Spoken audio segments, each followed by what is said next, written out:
Well, thank you guys for all coming out tonight. I'm pretty excited to share this with you. I could talk about letters all day long, but tonight I'll try and focus on, just like Ami said, things that I've learned as a type designer that help me as a type consumer. So help me when I'm searching for or looking to purchase a typeface.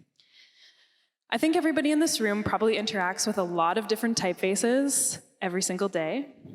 And so when we're designing for our work to fit into that landscape,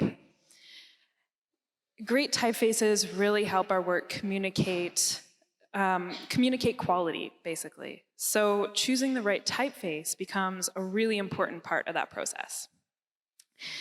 And there are a lot of typefaces. It's hard to keep track, but current estimates are somewhere between 400 and 500,000 typefaces available on the internet today. And that's kind of an estimate of the commercial ones, so not even including all the free ones. So how do you choose? Where do you even start? These were my questions when I graduated from Emily Carr about 5 years ago. I started a job at a design firm, and they were just branching out into digital design. So they had a library of typefaces licensed for use, but most of them were better for print. So I went out searching for typefaces to use in our digital projects. And I found the process really overwhelming. It got a little bit better as I learned, but it was still really always a really frustrating and time-consuming process. Eventually, I got so frustrated that I just went and created my own typeface that had all the features that I was looking for. And I spent about 3.5 years working on Tofino. It has 9 weights, 4 widths, text-specific styles, and matching italics for all of those. It has over 730 glyphs in each style and covers over 200 Latin-based languages. It has fancy features like small caps, different figure sets, uppercase-specific punctuation, subscripts, superscripts, fractions, and if you have no idea what any of that means, then you're in the right place.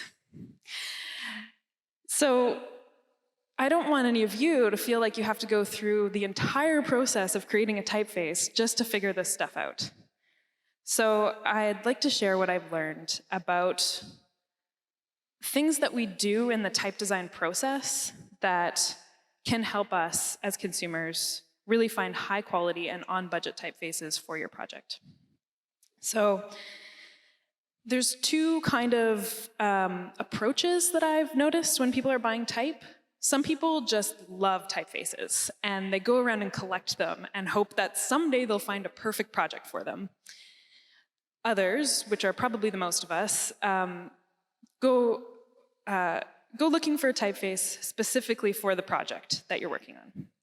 So project before type. And while the latter will probably save you a lot of money in the long run, I find that the people who enjoy looking for typefaces have an easier time. And I think that's because they have a little bit more knowledge about the marketplace and the industry that they're shopping in. So my first piece of advice would be to just immerse yourself in that a little bit more. Go get to know some of the type designers and people who are creating these tools for you. Let me put it this way. So buying a typeface is a lot like buying a shirt. When you go to buy a new shirt, you usually have some kind of purpose in mind. So maybe you just need some t-shirts for everyday basic stuff, or maybe you need something a little fancier for a date night or special event. When you're shopping for a shirt, you're usually considering a lot of variables. You might be considering the design. What's the cut? Does it fit well? Maybe, is it an interesting color? You could be considering features. Maybe you need something that's quick dry so it doesn't show how sweaty you are. Or maybe you're looking at quality. You want to make sure that it has good seams and made of good, strong material. You could even be thinking about the company or the brand itself. Do they pay their workers well? Do they care for the environment and the community around them? And finally, does it fit into your new t-shirt budget? These are all pretty much the same things that we think about when we're choosing type. And you can tick a lot of these boxes just by shopping at the right store. So that way, you won't have to think about a lot of these things when you're comparing typefaces for their aesthetic value, because you already know that the place you're shopping has good business practices, or is known for quality, or fits into your budget. And that way, we don't end up shopping at Nordstrom when we know we don't have the budget for Nordstrom. Just saying. So it's the same for typefaces. If you find the right Foundries, then shopping becomes a lot easier. Okay, so then how do we find the Foundries? There was probably a time when you shopped a bit like a mall rat, and you just kind of wandered around and looked at every single option out there, which is a perfectly fine way of shopping if you have the time for it. But now that most of us are adulting, we need to be a little bit more efficient. So there's still a bit of a learning curve for finding the Foundries that will fit you, but I do have a few resources that I can point you to sort of help you find them. And keep in mind that a great place to start is with your favorite typefaces. If you have a typeface that you love to use, look up the designer and find what Foundry they sell their typeface through, and you'll probably find a lot more that will suit you and your projects. So Typographica is a type review site. They have detailed type reviews by experts. And Fonts in Use is run by a few of the same people. It's a collection of examples of fonts in use in publications and websites. This is a great way to find fonts visually because all of the examples are visual. And TypeWolf is kind of another version of Fonts in Use, but it's a little bit more web-focused. And then Font Review Journal is a little bit newer, but she does incredibly detailed reviews of very interesting and unique typefaces. And Fresh Fonts is a weekly newsletter in your inbox, kind of just about any new typefaces that have dropped recently. And sorry, she focuses on free and open source mostly, as well as indie type foundries, so a little bit more unique stuff there. And finally, the Type Foundries archive is just basically a big old list of all the type foundries in the world, and I think there are about 362 of them on there right now. So, no small feat to try and look through all of those. Ooh.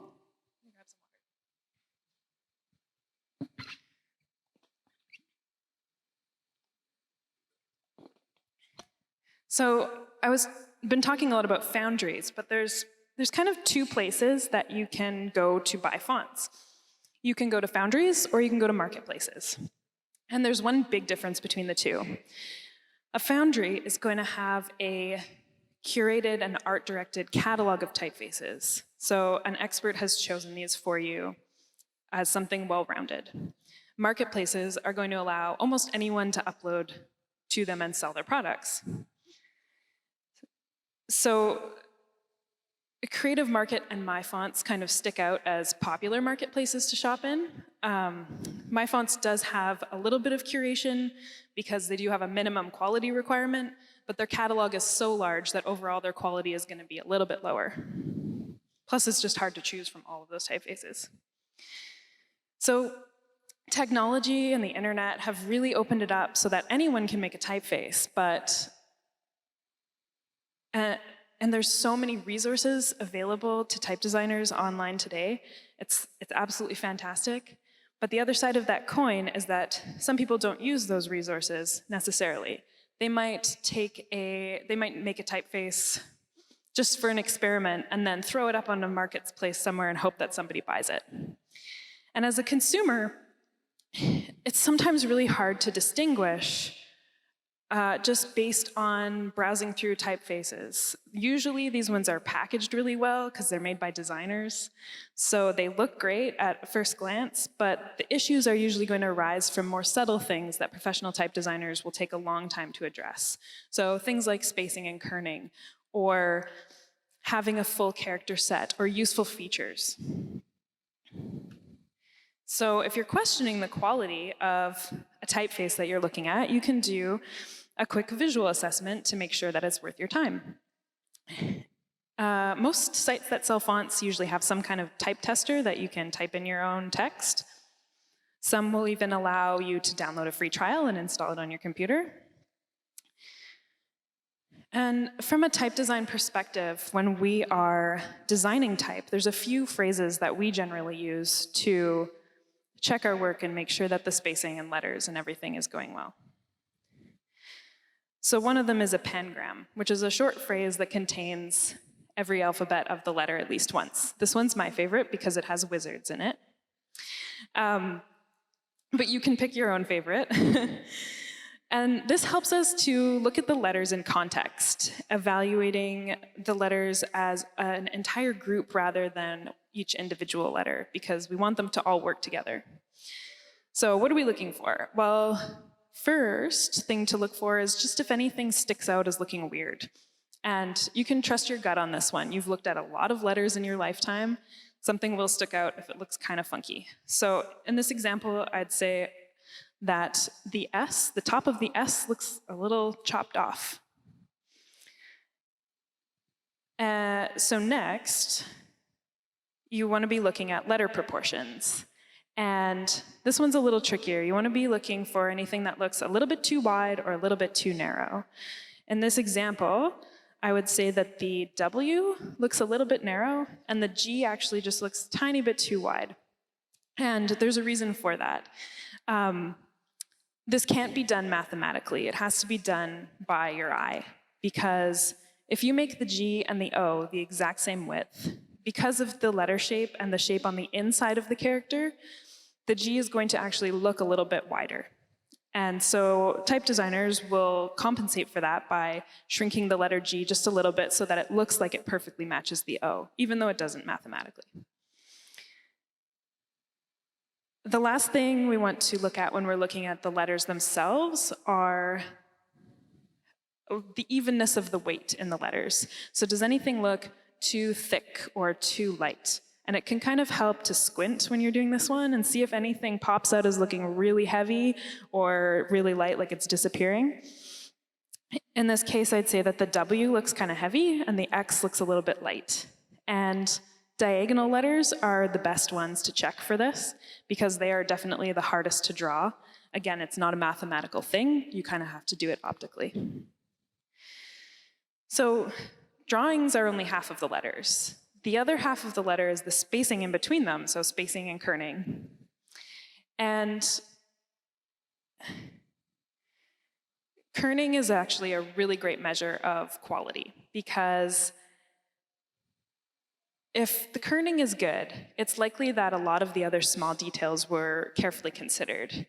For Tofino, for example, I had to check over 37,000 pairs of characters to make the kerning. And you gotta be committed to do that to yourself. So things to check for kerning in particular, usually bad spots are diagonal characters like A, V, and A, or round and diagonals like O, A, O, or asymmetrical characters, so characters like L, T, F, and J. In this example, I'd say that there's a lot of extra space around a lot of these diagonal characters. So I'd even maybe say that this probably wasn't kerned at all. So I find it funny and kind of fitting that this particular typeface used this quote, which in their marketing material, which is basically telling me to not take this so seriously. But I can't really help it. I may have started Tofino as kind of an experiment and a learning exercise to create something for myself, but I finished it because I wanted to become a type designer.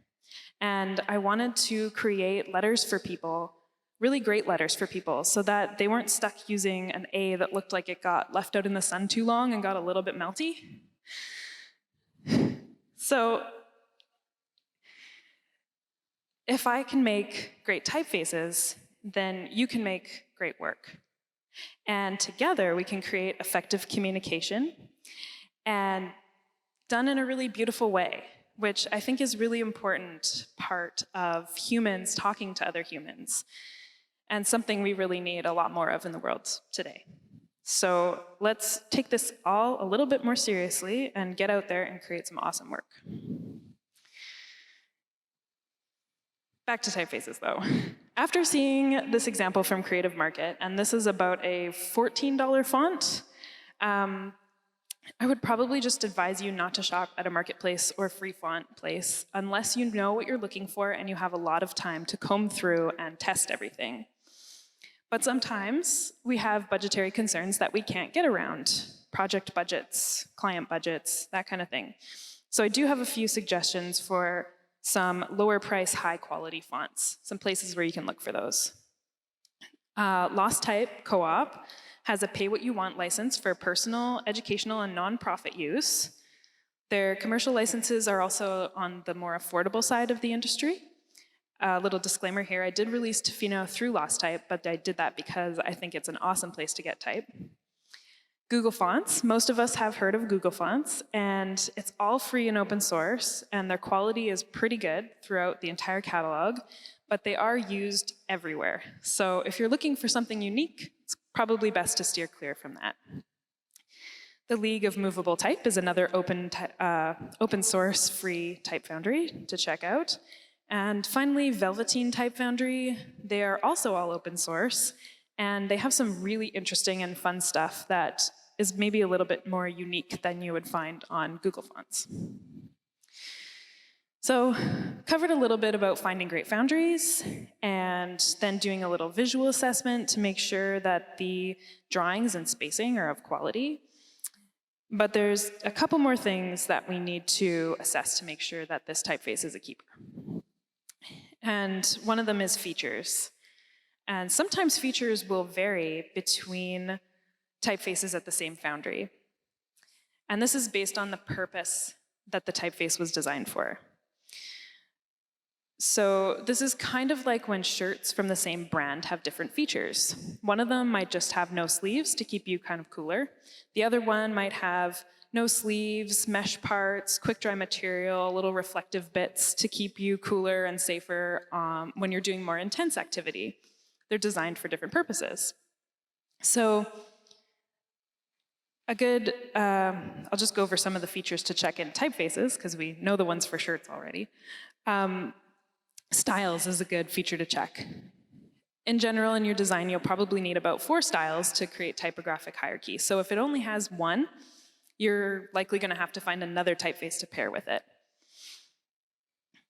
Styles can be weights. They can be regular, bold. They can be italic. They could be widths. They could be condensed and extended. Or they might be decorative. They could have regular and an outline style, as well as size-specific styles. So some styles are made for setting text in very small, so it's for better reading. Another thing you're going to want to check is the character set, especially in the lower quality fonts.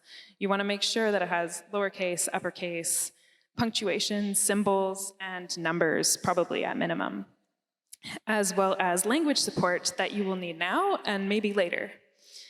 So this is increasingly important in web projects because people could visit your site from anywhere in the world and Google Translate will translate the site for them. But if your font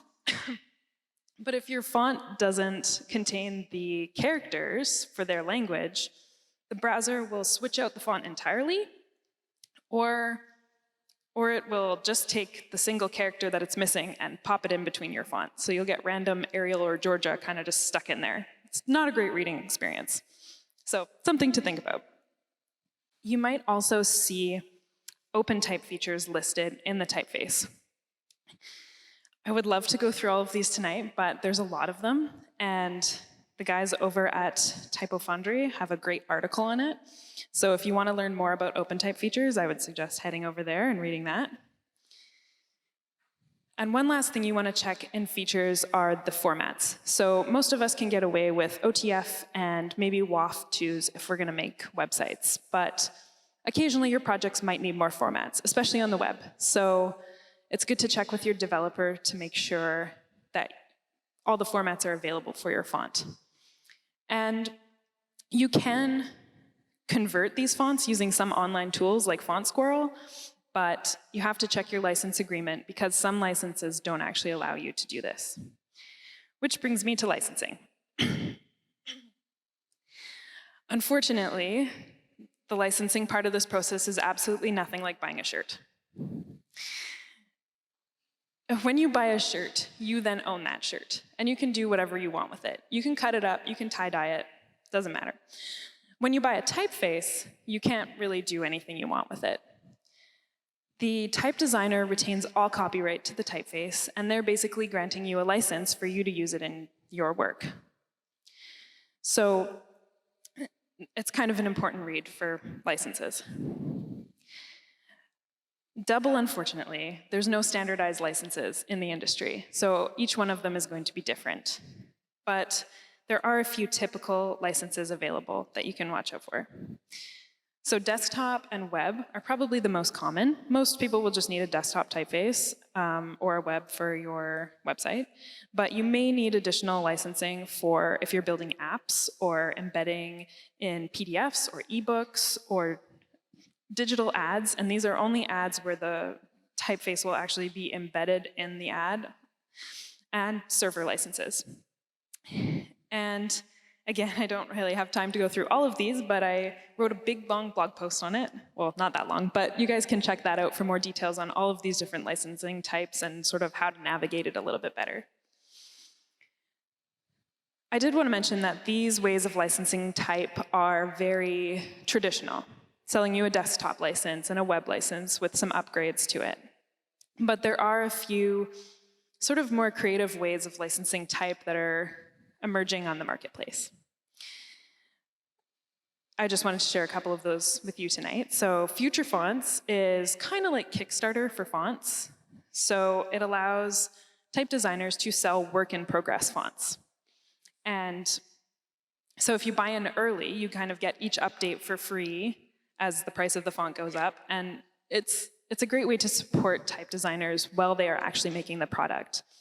And there's also a feedback thing there too. So you can test out the typeface and give them feedback and tell them what you would like to have in that typeface. David Jonathan Ross has a Font of the Month Club, which is a little bit similar. It's a subscription for $6 a month, and you get a new font every month. And these are usually fonts that he's working on for future release.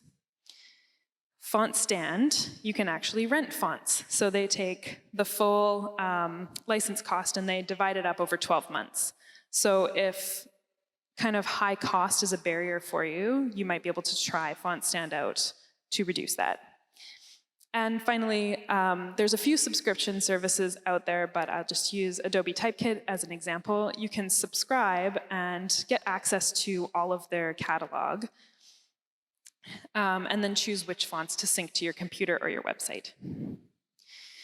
So, wow, that was a lot to consider when making a purchase. But somehow, most of us are able to navigate buying a shirt, on most days anyway. So I think if buying a typeface is kind of like buying a shirt, we should be able to handle it. Oh, but there's one more thing that's really important when you're buying a typeface, and that's you. Your aesthetic taste and style really matters in the decision.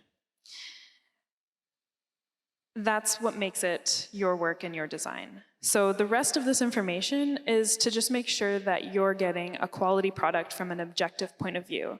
And that way, that way you'll be able to love both how it looks and how it works. I think it's really worth going through all of these assessments to make sure you're getting something quality for the money. And you're supporting designers who are making really awesome tools to make your job easier. Just imagine if you had to make a typeface from scratch for every single one of your projects. It would be a little crazy. So if you want to take this further and make your money work harder to support communities that you believe in, you can come talk to me after, and I'll try and point you in the right direction. But I did want to leave you with one more awesome resource. Victoria Rushton has put together a list of fonts made by women. So that's kind of a fun one to check out. Take a picture. So if any of you were wondering what typefaces I used on my slides, there's a list for you right there. And up on my blog, I will actually have links to all of these things that I have mentioned, and as well as that licensing article that I talked about. Yeah, so that's all I really have for the talking part of this evening. And so next we'll get together in small groups and try and put a little bit of this into practice with kind of a spot the difference in the typeface game. But before we did that, I just wanted to say thank you very much for having me, and you can find me on the internet at Alanna. Picking fonts for print versus web-based. Honestly, kind of nowadays, like, previously, you'd want to be picking something a little bit more squared and something that's going to be made for displays that are not as good. But the displays have been getting so much better, lots of Retina 4K displays out there, that it's not so much of an issue anymore. So it's more the technical aspects of the typeface. The hinting is a professional hinting, but this is usually stuff that is taken care of in a quality typeface. It's just something you do in the production phase. You send it to a company, or you know a person who will go through and do all the hinting and stuff, which is basically what's hinting. Yes, I was going to get into that next. Hinting is extra information in the typeface that sort of. So if you have a bunch of different pixels and an eye lands on those pixels, so you have a bar, it tells the character whether to like shove over slightly one way so that all the pixels line up and you don't get it kind of like fuzzy because it's landed halfway in the pixels and it's sort of just like a big fuzzy eye blob. Sorry, that's the best I can do for that. Yeah, so. Any other questions? Yes? When it came to designing Tofino, did you have a particular way that you decided to start with, or was there one that like stood out as being one that was particularly harder to design? A weight that I started with, did you say? Yeah, or a style, like condensed, Right, so I did start with the regular weight. I was actually referencing an old specimen book that I found. It was from Spain, Madrid. It was a specimen book from Madrid, Type Foundry from like the 1920s or something like that. And they had all their little descriptive text of like every font in the book was in this little kind of like squared sans. And I thought that it looked really cool, and it was holding, like it was sort of had some weird characters going on in it, but it was really holding up at tiny sizes. Like you could really read it at all these like itty bitty little sizes, and it was letterpressed back then as well. So I sort of started there, and because it was such a squared sans, it felt like I kind of had to expand it and condense it because the design just lent itself to that so well. So yeah. Yes, Ami. You talked about making friends with typeface designers on one of the early slides. How many are there in like Vancouver? In Vancouver? Yeah. We actually have a surprising amount of type design because it's a very small community, but we have, there's 2 on the islands. There's one who lives in Strathcona. Riley and Kenneth and I all live in South Granville. And those are the ones that I know of, but there's also a few more, I'm sure, hiding. Yes, there's 6 people you can make friends with in Vancouver. I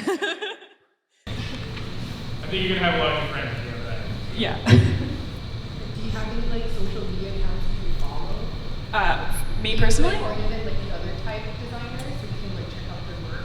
Yeah, for sure. I'm Alanna pretty much everywhere, which was Instagram and Twitter mostly. Riley Cran is out there. He also he owns Lost Type Co-op as well. He started it, he's a founder, so he posts a lot through there. I'm not sure what Kenneth is doing right now. He's a little bit more on the developer side of Typefaces, so he built like the Tofino specimen website that we have, which puts it all out there on a digital specimen. He builds stuff like that. And Ross Milne is another one. He teaches at Emily Carr, or I don't know if he still does, but and then Typotech is 2 guys on the islands, John Hudson and Ross, another Ross. There's two of the type designers are named Ross, so as well. Yes? Given the fact there are so many different typefaces and you sort of collect them and you get this one sort of for free and then how do you keep track of all the licensing and I'm allowed to use this for this but not that and it's like overwhelming. Totally. That's a very good question. So she is asking if there's so many typefaces and you have a whole bunch in your collection, but they all have different license agreements, how do you keep track of which ones you can use in certain situations? That's a very great question, and the type industry does not have an answer for you, unfortunately. This is something I would like to tackle eventually because it's a ridiculous problem. Like, it's terrible to try and keep track of all of that stuff. So I mean, I like make little bullet point lists from the licenses of like, these are all the things I can do with this one, and these are the things that I can't, and I just have that list somewhere, but it's kind of a lot of work, but yes. How on the ball are licensee people actually for following up on that? Like, if Like, will they hunt you down? I mean, yeah, I mean, like, if all of them have different licenses, it seems like there's no one in their right mind that would spend organizational resources like making sure that all the funds are like, I'm sure 50% or more of the internet would be using then unlicensed funds. Is there anyone actually following up on that? There is, I mean, I'm not sure how big the problem of font piracy and people using the licenses wrong is.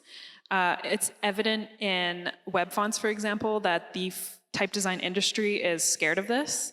So with web fonts, some Foundries they won't let you self-host it. So they still have the files and they host it, which means they can count your page views. So they can track you and how much you're using it.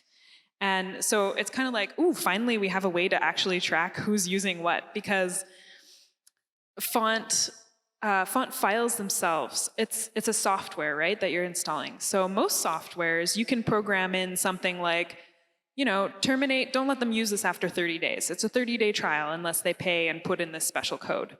But there's no way to do that in font software. So it's really hard to protect it. And a lot of the industry just relies on just people being good people and hopefully using the typefaces in the way that we'd like them to be used. And like Lost Type has a fairly open license because exactly, we don't want to chase people down and spend all of our time doing that. If you can download it for free if you want off our website. And then you have a good copy of it at least. So if you're using it and someone sees it and goes, that's cool, and wants to go use it, then at least you're making a good impression. So yeah.